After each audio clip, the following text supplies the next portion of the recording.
명우 작가 하리의 시네마 콘서트 지금 바로 시작합니다. 네, 안녕하십니까. 네, 안녕하세요.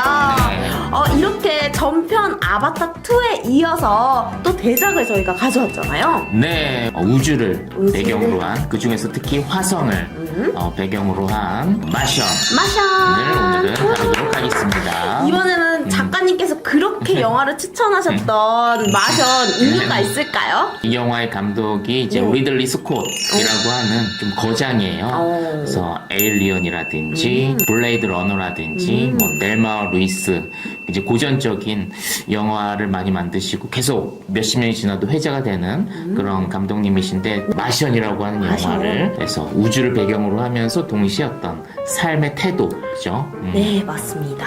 이런 다양한 생각거리를 주는 그런 영화라는 생각이 들어서 오늘 5번째 방송으로 이 영화를 선택하게 되었습니다. 네. 이 영화 제가 추천하고 보셨잖아요. 그죠? 어떠셨습니까? 저는 마션을 딱 봤을 때 처음에는 우주를 배경으로 하다 보니까 어렵지 않을까? 영화 이해하는데 조금 어려움이 있을까봐 좀 걱정을 했지만 보다 보니까 너무 재밌는 거예요. 왜냐면 좀 극한의 상황으로 빠지잖아요. 주인공이 이 극한의 상황에서 어떻게 기지를 발휘해서 헤쳐나가는지 이거를 보는 것만 해도 너무 시간 가는 줄 몰랐어요. 배경 자체가 화성이라는 또 우주의 공간이다 보니까 좀 색다르기도 하고 그 다큐멘터리 속에서 보던 그런 TV에서만 보던 화성의 모습이 저런 거구나 간접 체험을 할 수 있었던 그런 계기가 되었습니다. 맞아요. 그래서 화성을 잘못 표현하면 몰입이 안 될 텐데 진짜 화성처럼 맞아요. 표현이 되니까 주인공의 고립된 모습이 바로 감정이입이 되는 그래서 화성의 공기를 잘 표현하지 않았나 그 질감이나 공기가 표현이 안 되면 이제 관객들이 몰입을 못 하거든요. 가짜 아니야? 막 이러면서 나오든 말든 맞아 그러든 말든 그러면 이제 망하는 건데 그냥 바로 믿어져요. 난 그게 너무 신기하더라고요. 그러게요. 저는 영화를 인생 영화라고 꼽는 영화들은 막 3번, 4번 돌려서 보는데 이 영화는 한 5번 봐도 볼 때마다 뭔가 좀 희망을 얻을 것 같은 좋은 힘이 생기는 것 같은 느낌이 들더라고요. 그래서 이 영화를 한 줄로 요약을 하면은 가장 낙관적인 재난 영화라고 할 수 있을 것 같아요. 그 말 한마디가 딱 맞는 것 네, 같아요. 그 가장 절망적인 상황에서도 낙관적인 희망을 잃지 않는 맞아요. 그리고 더 매력적인 건 유머를 잃지 않는 마지막까지 유머를 하잖아요. 정말 극한의 상황에서도 나는 막 웃더라고요. 싱글벙글. 그런 지점들이 또 이 영화를 사랑하게 만드는 그런 요소가 아닌가. 그 성공한 사람들의 공통점이 그런 낙관적인 가치관, 긍정적인 가치관이라고 하잖아요. 그쵸. 그런 거를 봤을 때 이 영화가 좀 자기계발서적으로 도움이 될 수 있고 어떤 삶의 태도 그래서 영화적으로도 완성도가 있으면서도 삶의 동기부여까지 되는 좀 우리 채널의 컨셉에 맞는 딱 맞죠. 네, 그런 영화 오랜만에 또 들고 왔습니다. 맞습니다. 제가 이 영화를 보기 전에 줄거리를 한번 또 보고 리뷰를 한번 봤어요. 이 영화를 보기 전에 리뷰를 봤는데 재밌는 댓글들이 많더라고요. 댓글 한번 볼까요? 네, 댓글을 그래서 제가 갖고 왔는데요. 네. 정말 기대했던 영화다. 최악의 상황에서 과학적 지식으로 살아남는 모습이 너무 멋있었다. 천재가 괜히 천재가 아니다라고 이야기를 해주셨어요. 그리고 나 혼자 산다 화성편이라고 감자를 먹고 싶어지는 영화라고 하네요. 네, 공감하시죠? 네. 우울하고 힘이 없었는데 열심히 살아야겠다라는 다짐을 하게 되는 영화라고 합니다. 대체로 다 삶에 대한 그쵸. 삶의 태도를 많이 배울 수 있었던. 네네. 그리고 이 영화가 원작이 있거든요. 소설 마션. 초반만 봤는데 첫 문장이 굉장히 재밌어요. 첫 문장이 이제 나는 좆됐다. 아무래도 나는 좆됐다. 이게 이제 영화의 소설의 첫 문장이에요. 그래서 주인공이 처한 상황을 굉장히 위트 있게 그래서 소설에 그런 문장을 써도 되나 싶은데 그게 이제 첫 문장이라서 되게 재밌어서 읽으려고 했는데 이제 후반 너무 두꺼워가지고 과학적 지식이 더 많이 들어갔다고 하더라고요. 근데 영화에서는 그걸 다 보여줬다가는 이제 관객이 지쳐버리니까 그래서 책이랑 영화랑 같이 보면 시너지 효과가 훨씬 크죠. 그쵸. 네. 확실히 또 영화에서 주는 감동과 책에서 주는 감동은 좀 더 다르잖아요. 네네. 훨씬 스토리가 풍부하죠. 기본적으로. 대부분 이런 SF 영화 같은 경우에는 막연한 상상력으로 옛날에는 많이 만들었었잖아요. 그쵸. 그래서 옛날 8, 90년대 화성을 배경으로 한 영화 보면 정말 엉망입니다. 네, 외계인 묘사부터 해서 살짝 웃기잖아요. 지금 보면. 네네. 이제 이 영화 같은 경우에는 원작 소설이 워낙 과학적 베이스 위에 바탕을 했다 보니까 교육적으로도 탄탄하고 시각적인 묘사 너무 뛰어나고 연기 좋고 하다 보니까 굉장히 좋은 어떤 영화 텍스트로서 가치가 있는 작품이 되지 않았을까. 그래서 리들리 스콧 감독이 이제 거의 말년인데 말년의 어떤 이 세상에 주는 선물과 같은 그런 영화가 아닌가. 이후에 몇 편 더 찍으셨는데 네. 그건 좀 많이 아쉬워요. 그래서 마션이 어떤 우리 시대에 주는 선물과 같은 영화. 그러네요. 화성에 대한 어떤 인류의 관심이 굉장히 크고 여전히 연구가 활발하게 돼 있다고 하더라고요. 맞아요. 네, 좀 관심이 있나요? 과학에 어떤가요? 과학에 관심이 많고 또 우주는 정말 광활하고 넓은데 이 지구에만 생명체가 살고 있을 거라는 생각은 저도 잘 안 하고 있거든요. 특히 화성에 대한 탐사와 연구가 계속 멈추지 않고 있는 이유 중에 하나가 그래도 그나마 지구랑 좀 유사한 조건이라고 하더라고요. 맞아요. 그 유명한 분 있죠. 앨런 머스크. 예. 네, 앨런 머스크 역시도 화성 탐사에 대한 비전을 네, 맞아요. 굉장히 구체적으로 갖고 계시더라고요. 그래서 아무래도 이 지구라고 하는 공간이 점점 낡아지고 점점 쓰레기장이 되어가다 보니까 높으신 분들은 빨리 지구 밖에 어떤 행성에 대한 그런 탐사를 좀 진지하게 하시는 것 같아요. 바로 실행을 하시고 계신 것 같아요. 막연한 상상이 아니라 과학자들 인터뷰 들어보면은 영화를 다 좋아하시더라고요. 그래서 내가 이 영화 때문에 과학자의 꿈을 꾸게 되었다라는 그런 고백을 하시는 과학자가 굉장히 많으시더라고요. 그래서 분명히 영화가 우리에게 긍정적인 영향을 상상력과 에너지를 주고 있다고 생각을 하고 있고 마션이 그에 굉장히 적합한 그런 영화라고 생각을 하고 있습니다. 좋습니다.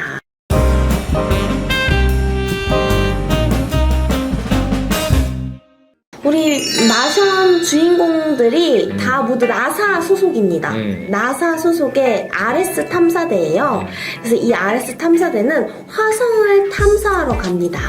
그래서 화성에 탐사하러 갔는데 쉽지 않죠. 모래 폭풍을 만나게 됩니다. 그래서 엄청난 모래 폭풍으로 미션을 임무를 수행하던 중에 중지하고 다시 이제 돌아와야 하는 그렇게 상황이 발생을 했어요. 막 탐사대가 막 빨리빨리 가야겠다 하면서 가는 찰나에 세상에 마크가 이렇게 모래 폭풍을 만나서 튕겨져 나간 거예요. 동료들이 기다렸지만 마크는 나타나지 않았어요. 그리고 이제 모래 폭풍으로 인해서 빨리 우주선이 다시 떠야 하는 상황에서 이제 대장이 마크는 이제 아무래도 틀린 것 같다. 이제 다 동료들을 지켜야 하니까요. 대장으로서. 그래서 결정을 내리고 우주선을 이륙을 시키고 이제 가게 됩니다. 귀환을 하게 됩니다. 남은 팀원을 데리고 귀환을 했는데 세상에 알고 보니 이 마크가 튕겨져 나갔는데 다행히 그 파편이 딱 박혔어요. 근데 그 피가 나온 자리에서 피가 굳어서 수트가 이제 찢어진 것을 보호하게 된 거죠. 그 굳은 피로 인해서. 그래서 마크가 기적적으로 화성에서 살아남게 됩니다. 근데 이 동료들은 알지 못하죠. 그래서 지구에서는 이제 마크가 죽었다, 이제 추모의 물결, 이제 사망 신고 다 하고 이제 끝난 줄 알았는데 이 마크는 또 화성에서 엄청 낙천주의자잖아요. 그래서 사실 절망하기도 쉽고 식량도 별로 없었고 또 혼자서 살아남기도 어려운 상황이었지만 마크는 난 끝까지 살아서 나간다 이렇게 이야기를 하고 자기가 살아있다는 것을 지구에 알릴 방법을 막 찾기 시작합니다. 식량이 부족했기 때문에 그 자기가 남은 식량 중에 감자가 있었어요. 그래서 감자를 땅에다가 심어서 물이나 이제 비료가 없었기 때문에 비료도 이제 동료들의 이렇게 우주는 또 화장실이 없잖아요. 그래서 비료를 이렇게 배분한 처리를 잘 이렇게 하는데 그걸 꺼내 와가지고 감자 심은 거 옆에다가 이렇게 뿌리고 물도 어떻게든 이렇게 끌어 모아서 물 뿌리고 그렇게 하다 보니까 또 감자가 싹이 튼 거예요. 그래서 감자로 어떻게 식량 유지도 할 수 있게 되고 마크가 상당히 똑똑한 그런 나사 출신이잖아요. 그래서 지구와 연락이 닿게 됩니다. 그래서 16진법으로 자기가 소통을 할 수 있게끔 지구와 채팅을 할 수 있게끔 만들어냅니다. 그래서 지구에서도 마크가 살아있었구나 하고 동료들에게도 나중에 알리게 되고, 그래서 지구에서 지구와 마크의 구출 작전이 시작됩니다. 그래서 우리 마크는 과연, 이 낙천주의자 마크는 과연 아무것도 없는 이 화성에서 어떻게 잘 살아남아서 탈출할 수 있을까요? 하는 그 아주 흥미롭고 재밌지만 또 깨닫는 것도 많은 영화였습니다. 맞아요. 네. 줄거리 소개. 처음에는 마크가 이제 죽었을 것 같아요. 그죠? 맞아요. 마크 스스로도 살긴 했지만, 나 여기서 죽겠구나, 이런 생각을 하게 됐을 것 같은데, 어느 순간 갑자기, 난 안 죽어. 이 대사랑, 눈빛이 바뀌더니, 난 안 죽어. 라고 하면서, 이제 살 방법을 찾기 시작하죠. 네. 그래서 식량이 이제 동료 식량까지 있으니까, 이런 거 계산을 해보더니, 살 수도 있겠다라는, 희망을 갖게 되고, 맞아요. 하나하나 이제 행동으로 옮기게 되는 맞아요. 그런 지점들이 되게 흥미로웠고, 그런 사고의 전환이 얼마나 중요한지를 좀 생각하게 만드는 그쵸.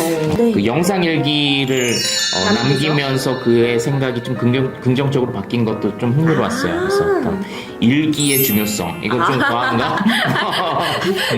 이게 중요성이 될 수도 있는 것 같아요. 네네. 그래서 일기를 쓰다 보면 나의 상황을 객관적으로 한번 보게 되거든요. 그러다 보면 그냥 막연하게 감정적으로는 절망스러웠는데 객관적으로 내가 살 수도 있겠다라는 걸 좀 깨달을 수 있는, 마션 스토리를 좀만 더 설명을 해드리면 네. 전반부와 후반부로 네. 스토리가 나뉘는 것 같아요. 그래서 영화의 전반부가 네. 어떤 화성에서의 삼시세끼, 좀 리얼리티 쇼 같은 느낌이 드는 밥을 해먹고 거기서 생존하는 어떤 삼시세끼라면, 후반부는 좀 더 액션이 펼쳐지는 어떤 동료애가 좀 강조가 되는 그런 스토리로 전환이 됩니다. 그래서 전반부가 한 개인의 어떤 생존을 보여준다면, 후반부에서는 이제 동료를 통한 어떤 구원, 합동작전, 온 우주가 다 응원하기도 맞아요. 하지만, 온 우주가 응원하는. 그래서 공동체 이야기. 이렇게 처음에 딱 채팅에 성공한 순간, 지구와의 그 접촉이 성공한 순간 정말 간절하면 하늘도 소원을 들어주는구나. 진짜 불가능한 상황인데, 누가 봐도 불가능한 상황인데, 그럼에도 불구하고 성공을 해내는 모습을 보면서 지금 내 상황이지 않나? 뭔가 좀 타개해야 되는 상황에서 맷 데이먼 우리 마크를 보면서 좀 더 영감을 얻어서 더 인상이 깊었던 것 같아요.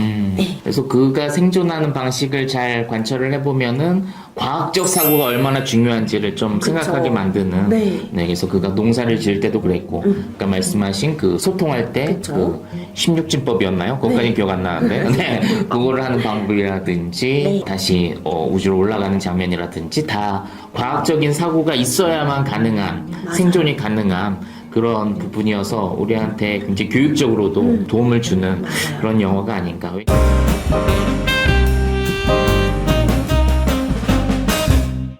인상 깊은 장면은 이제 후반부에 좀 많이 몰려 있죠. 네. 연구원들이 힘을 합쳐가지고 어떻게 마크를 데려올지 머리를 맞대서 회의하고, 그때 가장 좋은 대안을 내는 이제 연구원이 약간 흑인. 맞아요. 그래서 처음에 막 무시당하죠. 네. 넌 뭐야? 맞아요. 근데 그 친구가 제일 좋은 그런 대안을 제시하죠. 그래서 이렇게 세워놓고 이렇게 시연 보이는 장면들이 입으로 저 사람은 이제 화성이라고 가정하고 지구라고 가정하고 이렇게 해서 구조를 해보자 라는 장면이 되게 재미있으면서도 이해도 되고 좀 통쾌하기도 했어요. 네. 호치키스 들고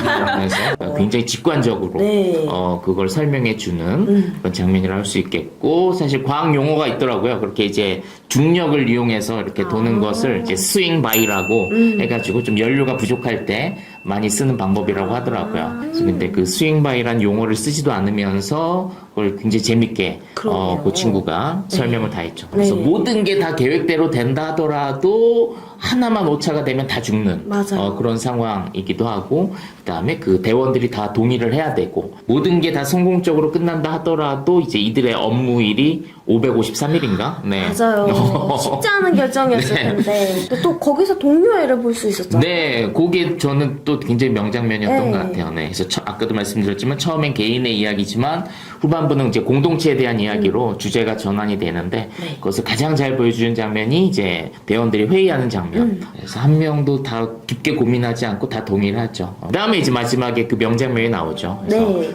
끈을 이용해가지고 이제 대장이 직접 네. 그냥 타고 내려가서 맞아요. 대단하다고 생각했어요.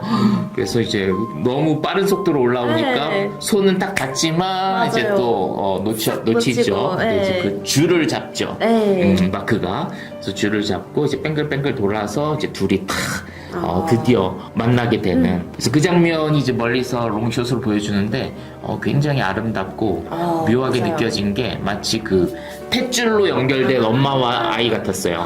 그래서 그게 좀 상징이 좀 들어간 것 같아요. 네. 그 탯줄로 연결된 어떤 아이와 엄마 같은 모습.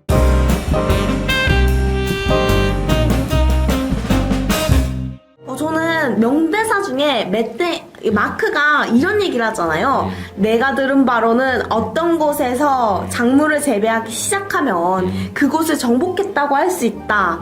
그니까 나는 화성을 정복했다고 할 수 있다. 닐 암스트롱, 내가 더 낫죠? 라고 이야기를 하는 부분에서 되게 재밌고 재밌으면서도 좀 그 성취감을 좀 저도 같이 느꼈다고 해야 되나? 이 사람이 이제 식물학자다 보니까 감자를 가지고 화성에서 감자 재배를 성공한 거잖아요. 그거 자체가 진짜 최초잖아요. 이 세계에서. 그래서 이 부분에서 뭔가 같이 환혈을 느꼈던 그런 장면이라서 이 명대사라고 또 생각을 하는데 네. 작가님 어떠신가요? 맞아요. 그 마크의 마인드를 네. 보여주는 장면을 중요하게 감독이 연출을 했던 것 같아요. 그러다 보니까 그 대사가 진짜 맞아요. 인상 깊게 그쵸. 주눅들지 않고 그 공간에 난 곧 죽을 거야 이렇게 하는 게 아니라 내가 지배할 거야 이런 마인드. 맞아요. 네. 저 같은 경우에도 이제 이 영화에서 어떤 대사들 좀 많이 찾아보긴 했는데 네. 역시나 이제 저한테 제일 와닿던 그런 대사는 맨 마지막에 있어요. 맨 마지막에. 영화의 스토리랑 상관이 없을 수도 있는데 약간 스토리를 요약해주는 듯한 대사예요. 그래서 이 마크가 살아 돌아온 이유죠. 이제 강연을 좀 하게 되죠. 후배들 앉혀놓고 후배들이 이제 귀를 쫑긋 세우고 쫑긋. 도대체 어떻게 살아 돌아왔을까 그쵸. 막 궁금해하는 상황에서 이제 마크가 이런 얘기를 하죠. 내가 어떻게 살아 돌아왔는지 얘기해 줄게 라고 하면서 하는 대사입니다. 우주에선 뜻대로 되는 게 아무것도 없어. 어느 순간 모든 게 틀어지고 이게 다 끝이구나 하는 순간이 올 거야. 포기하고 죽을 게 아니라면 살려고 노력을 해야지. 무작정 시작하는 거지. 하나의 문제를 해결하고 다음 문제를 해결하고 그 다음도. 그러다 보면 살아서 돌아오게 된다. 다 이야기를 하고 이제 자 질문 있는 사람 하니까 영화 끝나죠. 그래서 이게 어떤 이 영화의 스토리를 다 요약해주면서 네. 어떤 저한테 가장 큰 울림을 주었던 어떤 삶의 태도에 대한 부분, 계획대로 되지 않을 때, 모든 게 다 엉망이 되었을 때, 그럴 때 어떻게 할 것인가. 죽을 게 아니면 살려고 노력을 해야지. 하나의 문제를 해결하고. 그 다음 문제를 해결하고 그러다 보면 살아서 돌아오게 된다. 네, 오늘도 이렇게 인생 영화를 명호 작가님과 하엘이가 추천을 해드렸죠. 되게 얻어가는 느낌? 그리고 또 명호 작가님께서 항상 문학적인 견해? 그리고 좀 전문가적인 견해를 전해주시다 보니까 그냥 흔하게 보는 그런 영화의 시선이 아니라 좀 더 깊숙하게 들어가는 느낌이 들어서 굉장히 좋은 것 같아요. 그럼 네. 오늘도 감사합니다. 모두들 안녕.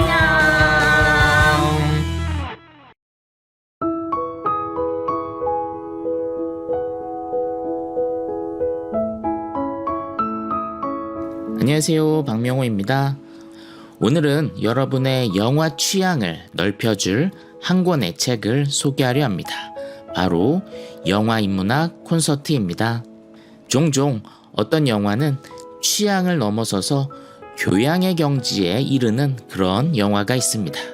단순하게 킬링타임용 영화를 넘어서서 우리의 삶에 영향을 미치고 나의 세계관을 넓혀주는 그런 영화인 것이죠.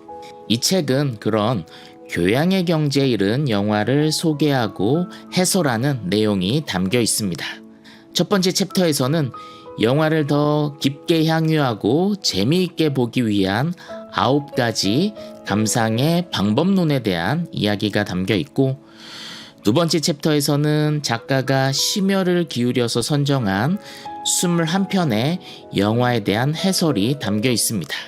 그리고 세 번째 챕터에서는 영화라고 하는 예술이 교육 텍스트로 어떻게 활용될 수 있을지에 대한 내용을 담았습니다. 나의 영화 취향을 더 넓히고 싶은 분들, 그리고 영화를 더 깊게 이해하고 다양하게 해석하는 것에 관심 있는 분들, 또한 평론가에게는 좋은 평가를 받지만 일반 관객들은 재미없게 여겨지는 그런 예술 영화를 즐기고 싶은 분들, 우리가 놓쳤던 명작들을 다시 한번 찾아보고 곱씹는 시간을 갖기 원하는 분들, 그런 분들에게 이 책을 추천합니다.